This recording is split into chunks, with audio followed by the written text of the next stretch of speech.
All right, YouTube, we're here at RBET Denver with Ryanide, who made top 8 at the day 2 RBET. We're using the same list? Pretty much, yeah. 1 card difference in the main deck, 2 card difference in the side deck, I want to say. We'll figure that out when we get there, but and yeah. You've helped innovate this deck this year?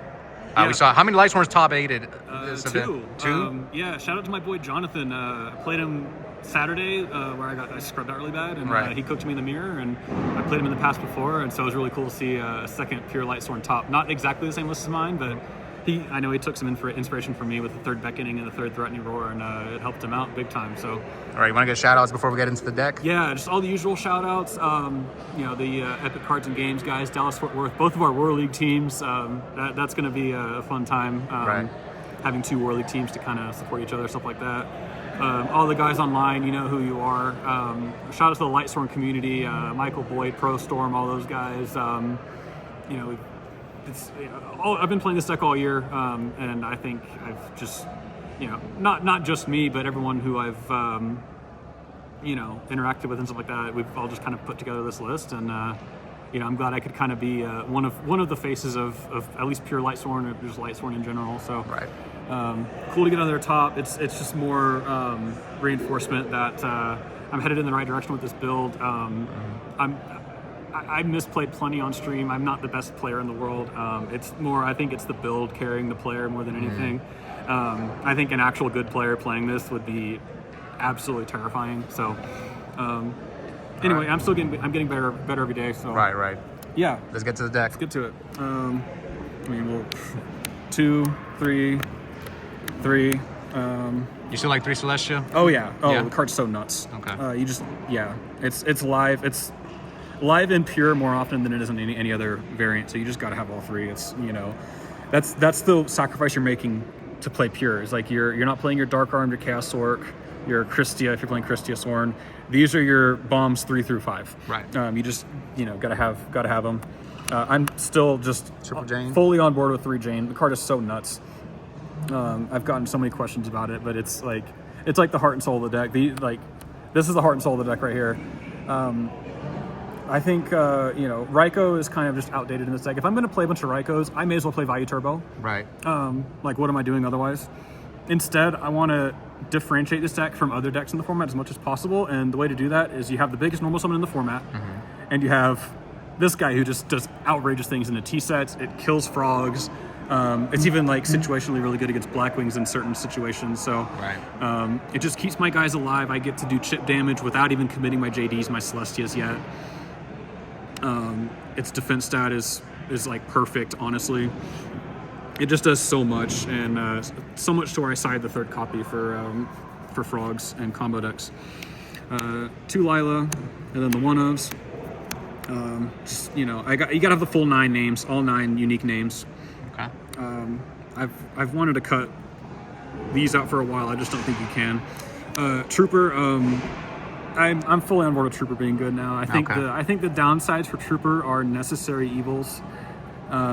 Trooper. I think Trooper was added. Like, I think this weekend was the best Trooper weekend for me as far as like all the tournament games I played. Trooper just did a whole lot. I think just as I've gotten better with the deck, I've realized more that Trooper can do. I can preemptively set a Beckoning, for example, normal summon Trooper, mill 3, and if I mill something, I just Beckoning it back and go crazy.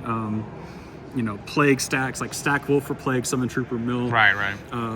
I've talked about the downsides before all the time. You can't honest it, you can't attribute it for Celestia, but the pros outweigh the cons. Okay. That makes sense. For sure. 2, and then Garna, Plague. We're still on Common Sworn? Oh, yeah. Oh, God, yes. Yeah, right. No, that's the secret. That's all these Max Rarity Lightsworn players getting cooked, and they're wondering why. I'm just kidding. It's part of the gimmick, you know. Yeah. And then the 1 change is I cut down to 1 Cyber Dragon in the main. Why this? It's good enough going second. I never really wanted to see both, and going first, it's kind of mid at first. You know, mid going first. A lot of people have figured out that like this is supposed to be bottomless. People don't bottomless this anymore if they know I'm playing Lightsworn, so that doesn't work too well anymore. Instead, this is the card I. Wow, you've been talking about this. Yeah, so I want a certain number of going second cards. I consider these are going second. Trooper is good going second. Arcus is even good going second. It gets under bottomless. That's the concession I make by not playing Christiasorn or Twilight. It's like the 5 to 6 flex spots in the deck are all just going second cards. I swear to God, I lose all my die rolls when I go into tournaments. Today's no exception. I lost more than half my die rolls for sure. And just having this to back up a normal summon that gets bottomless is a game changer, because you just like, they flip bottomless on your Jane or Lila going second, and you just like, you lose on the spot. Card is so good. It's like, it performed really highly in the side deck, and so I was like, you know what, I should main deck this. I've been saying it for a while, I should, and so the Cyber Dragon was the card I decided to cut for it. So, all right. It won me my bubble match actually. Against Blackwings? Yeah, against Blackwings. He knew my hand because he dust shooted me. Right. It's a few turns after he dust shooted me, so he still knew the Mirror Force that was in my hand, basically. Right. I JD nuked him. He books the JD, so I've got a face down JD. I've got a Mirror Force in my hand that he knows about, and a My Body in my hand that he doesn't know about. He's got 3 darks in his grave, so I'm just like, he probably has Dark Armed. I set the My Body and not the Mirror Force. He goes Dark Armed, target the set JD. I flip My Body, and it's game over. So, right. yeah, card was just so nuts in the main deck. It's going to stay there for a while, I think. Anyway, best card in the deck. Among the best cards in the deck, I don't know. There's so many just busted cards. I can't really rank them at this point, but like this whole like spell trap lineup. I cold wave JD'd so many people today. It was nuts. This card is still nuts. Triple Beckoning. Yep. Yeah, just, I mean, yeah, self-explanatory. And then best trap card in the deck, I think. It's a starter. Yeah. Like, this card's a starter. You summon a guy, you set a threatening roar, and you're just off to the races from there.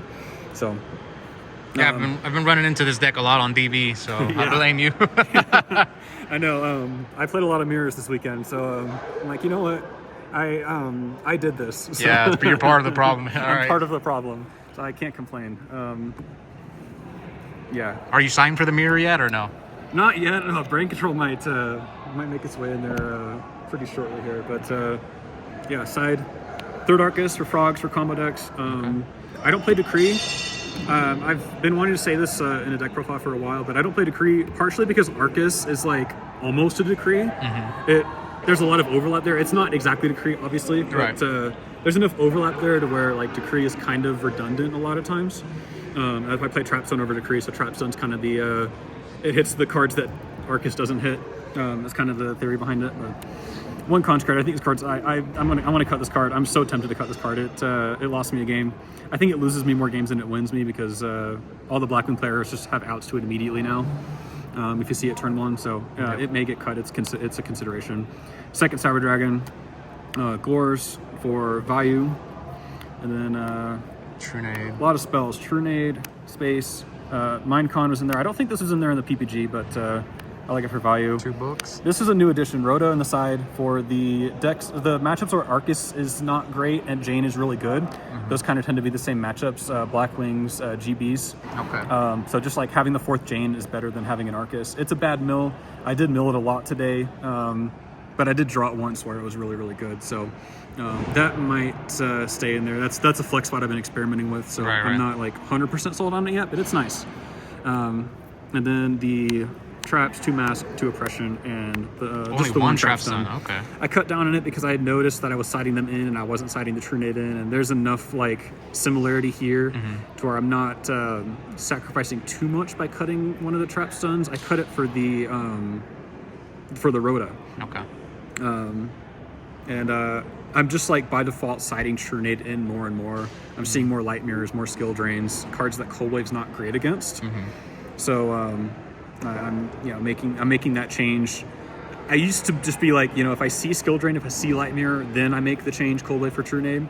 But now I'm just like doing it preemptively at this point. So the Trunade comes in, Trapstone comes in. That's enough backer removal, I think, for me. So yep, that's the side.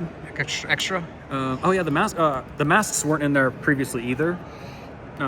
Frog players being on water art now has like forced my hand into playing Mask. Yeah. I did kind of cook Frazier in Ohio with Mask as well, so I think it's kind of earned its spot there. 2 Chimera Tech. Don't need a third, or?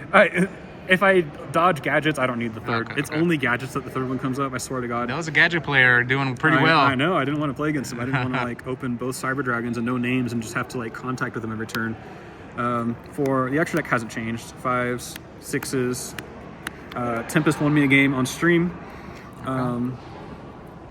today. Black Rose, and then the 8s. I'll just put them all down here, and then Mistworm is the 9. Mistworm is very good in this deck. It comes up a whole lot, especially being on Arcus. Right. Actually, no, not Arcus, because it's Lumino and a 4. 8s come up more often with Arcus. So anyway, the Parshath is what comes up more with Arcus. That's what I meant. Yeah. Yeah. Makes sense. So yeah, that's the list. When will we see you again, Ryan? Oh, Chicago next week. Chicago? Yeah. So we'll see if you can get that third top of the year. Yeah, I mean, it's been a slow progression, right? Top 16 Indy, lost in top 8 here. Hopefully next time it's a top 4. We'll see. They're putting me on the slowest progression, like up the ladder known to man. That's how it goes sometimes, but I'm enjoying the ride. So all right. We'll see you around, Ryan. Yeah, peace out, guys.